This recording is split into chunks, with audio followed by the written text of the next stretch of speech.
Барлығына арналған Python. Сонымен Python курсын бастамас бұрын кішкене кіріспемен бастайық.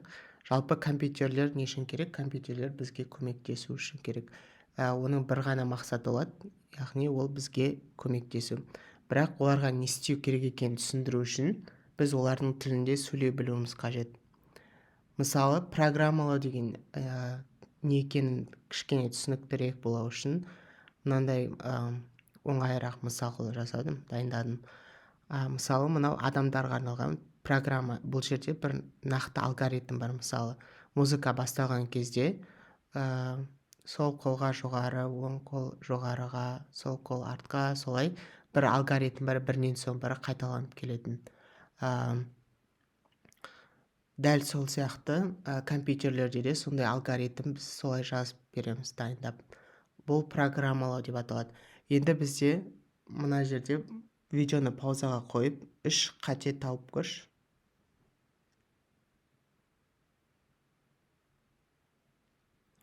Егер паузаға қойып 3 қатені тапсаң, жарайсың, ал егер таппасаң, ол 3 қате міне мына жерлерде тұр. 3 әріптегі қате. Енді бізде жалпы біздің өміріміз, адамдар сөйлегенде қате жібереді, жазғанда қате жібереді. Қателер, жалпы өмір қателерге толы түрлі. Компьютер тілінде қателерді біз syntax error деп атаймыз. Бұл жазуды біз енді өте көп көретін боламыз. Syntax error деген ол компьютер сенің тіліңді түсіне алмай тұр дегенді білдіреді. Яғни сен қате жібердің дегенді білдіреді. Неге Python? Python бұл біріншіден тіл. Мысалы, ағылшынша, орысша секілді әр елдің тілі бар сияқты, бұл да өз алдына бір тіл деп қарастыруға болады.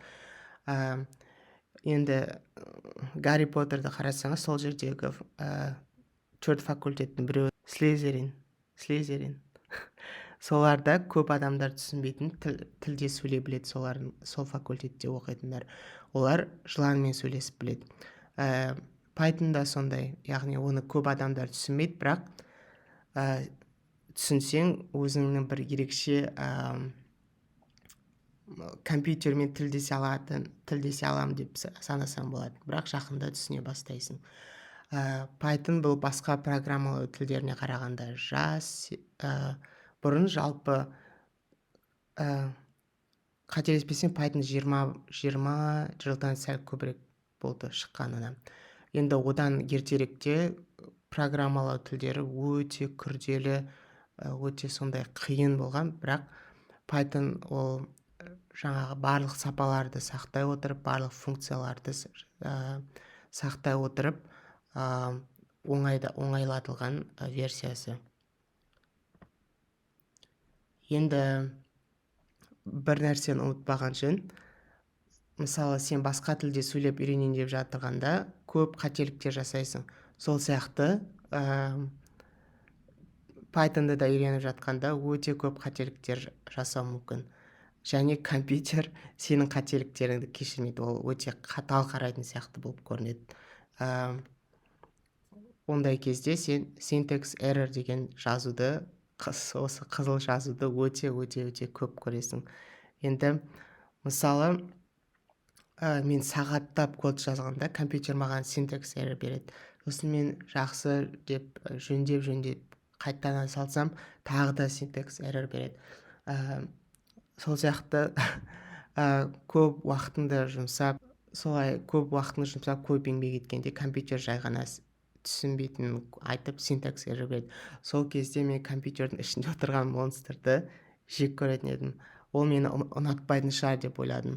Бірақ syntax error деген түсіну керек, ол Python сені жек көреді дегенді білдірмейді. Ол жай ғана Pythonның шатасып тұрғанын және сені түсіне алмай тұрғанын білдіреді. Жай оны Python басқаша әдемірек жолмен оны жеткізе алмайды. Мысалы, түсініксіз деген сияқты болып, ондай қылып жеткізе алмайды. Осылай қызыл әріппен, осылай өте сүйкімсіз екі сөзбен жеткізеді өзінің түсінбегенін.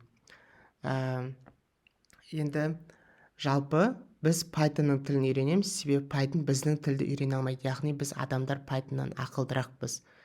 Себебі біз үйрене аламыз, адамдарды үйретуге болады, бірақ сен Pythonда адамдарша сөйлетіп оны үйрете алмайсың. Енді алдағы уақыттағы бірнеше сабақтарда сенің көңілің түсуі мүмкін, себебі Python саған тағы да syntax error деп өте көп рет айта беруі мүмкін. Бірақ бір нәрсе есіңде болсын, syntax error ол сен жаман адамсың дегенді білдірмейді, сен не болмаса сен программист бола алмайсың дегенді білдірмейді. Ол жай ғана Pythonның түсінбедім дегенін білдіреді. Яғни сол Pythonның солай өзінің жеткізу манерасы сондай. Енді бірақ басындағы қиындықтарға шыдасаң, ең соңында Pythonды ұнатып қалатыныңа уәде беремін. Басында қиын болады, көп түсініксіз нәрселер болуы мүмкін, бірақ өте жай қадаммен алға қарай жүре берсең, Pythonды кез келген адам ұнатып кетеді. Сонымен бұл кіріспе болды. Екінші, үшінші видеоларда Pythonда Microsoftқа қалай және MacBook'тарға қалай жүктеуге болатыны туралы видео сабақ болады. Ал кейін төртінші сабақтан бастап біз тікелей Pythonның өзіне көшетін боламыз.